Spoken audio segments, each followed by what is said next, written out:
পরিষ্কার কথা বিসমিল্লাহ বলে রাখছি যে হক্কানি আলিমদের সাথে আমরা এক হইতে পারি, আসলে আমরা জামাতের সাথে কোনোদিন এক হব না।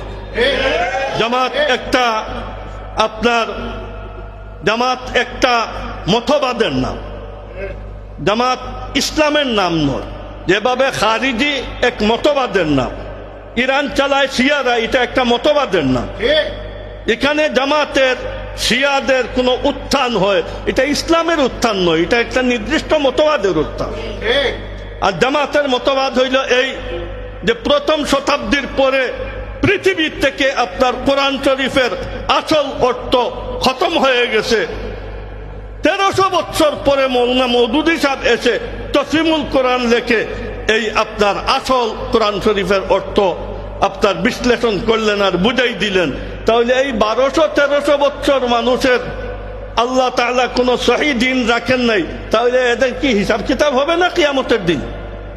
প্রত্যেককে জিজ্ঞেস করা হবে না? এখানে যদি এরা বলে আল্লাহ 100 ভাগ সিদ্ধান্ত নিয়েছিলাম আপনার দিনের উপরে চলবো, কিন্তু কোরআন শরীফের অর্থ জানা নাই, কোনো হুজুর জানাইতে পারেন নাই, যার কারণে ইসলামের উপরে চলতে পারলাম না, তা আল্লাহ তাআলা তাকে জাহান্নামে দিবেন কেমনে? জামাতের এই উক্তি যত জামাতের সদস্য সবের এই আকীদা।